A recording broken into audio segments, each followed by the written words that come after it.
시청자 여러분 안녕하세요. 손종학 교수입니다. 얼마 전 국회의원이었죠. 윤미향 의원에 대한 대법원의 확정 판결이 선고가 됐습니다. 위안부 할머니들의 생활을 도와주고 활동을 도와주는 데 사용하겠다 하는 용도로 기금 후원금을 받았는데 그 후원금을 제대로 사용하지 않았다, 일부 유용했다, 이런 혐의 등으로 인해서 재판을 받은 것으로 알고 있는데요. 징역 1년 6월에 집행유예 3년의 형이 그대로 확정이 됐습니다. 그런데 실은 이 사건은 윤미향 의원이 국회의원으로 취임하기 직전의 문제에 대해서 수사가 되고 재판이 됐는데요. 국회의원 임기가 4년이잖아요. 4년이 지나가도록 판결이 확정이 안 됐습니다.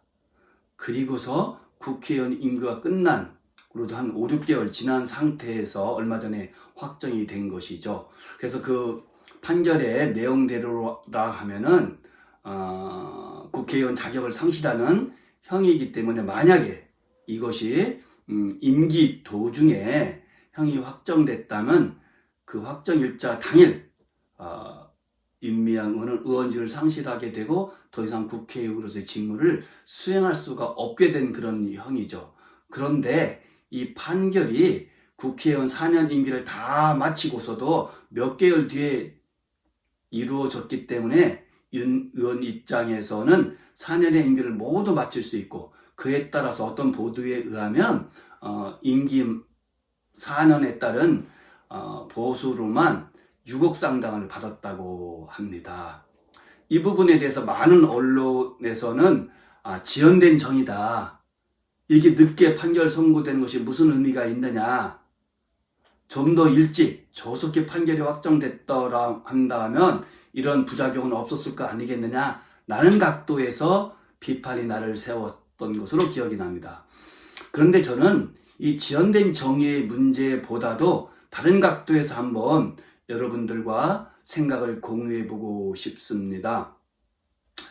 좋은 뜻을 하기 위해서 단체를 설립하고 활동을 할 때 수많은 시민들은 미약하나마 그 좋은 뜻에 동참하고자, 또는 그 단체와 후원하고자 하는 사람을 도와주고 싶은 마음에 크든 작든 돈을 기부를 하게 되는 것이죠. 아마도 여러분도 이런 모양 저런 모양으로 기부를 한 경험이 있을 가능성도 높을 것 같습니다. 그런데 그 돈이 제대로 활용이 안 된다든가 이렇게 됐다면 얼마나 실망이 크겠어요. 기부자 입장에서는. 또는 배신감도 느끼기도 할 거예요. 그런데 여기서 끝나지 않고 이런 것들이 자꾸 일어나게 되면 어떤 문제가 발생하죠? 우리 기부 문화가 점점 없어지게 되는 거예요. 자본주의 사회에서 가장 필요한 것은 무엇이죠? 빈익빈 부익부의 문제점을 해소하고 어려운 사람들을 도와주는 것이 가장 큰 문제이잖아요.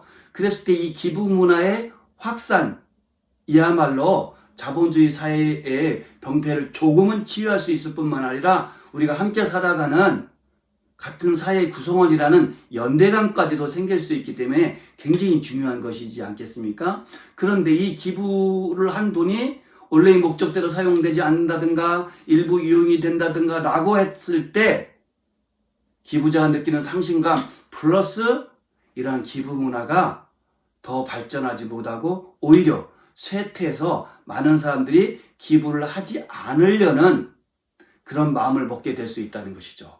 이것은 우리가 더욱더 기부 문화를 발전시키는 데 있어서 역행하는 그런 추세임에 틀림이 없을 것 같습니다.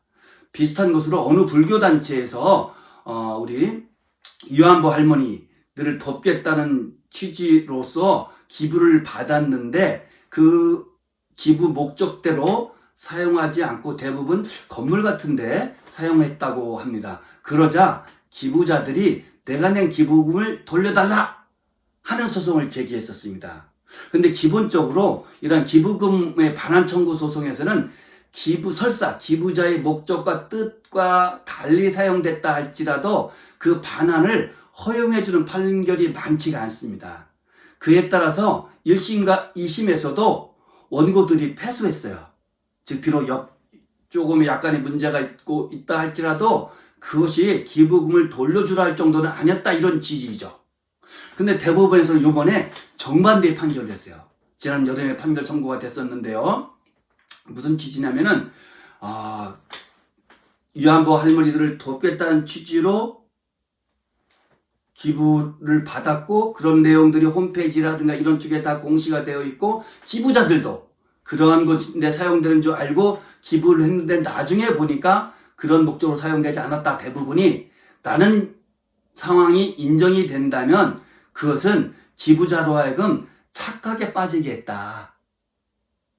위안부 할머니를 돕는 것으로 착각에 빠져서 기부를 했을 것이고, 만약에 그런 착각에 빠지지 않았다면 기부를 하지 않았을 것이다 하는 부분을 인정했다는 거예요.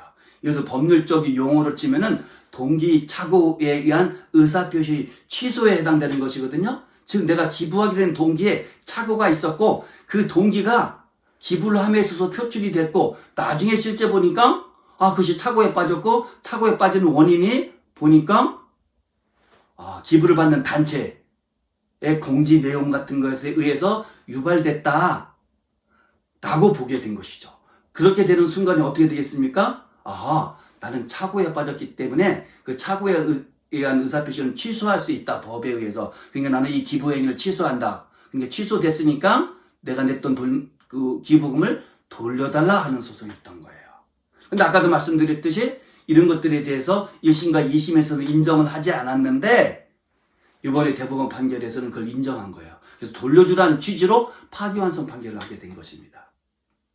이처럼 기부자의 의사를 존중하는 것이 매우 중요하다는 것이죠.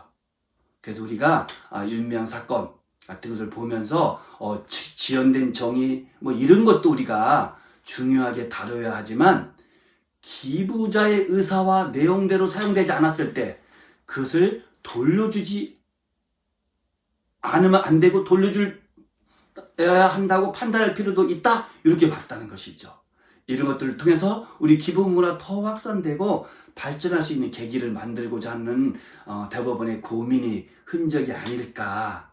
우리가 신뢰 사회인데 신뢰를 깼을 때는 그 신뢰의 깬 거에 대한 대가를 치러야 된다 하는 취지의 판결이 아닐까 하는 생각이 듭니다. 그래서 우리 기부 문화가 이런 것들에서 더욱 위축되지 않고 발전할 수 있는 기회가 됐으면 좋겠다는 생각도 저도 가져봅니다. 예, 감사합니다.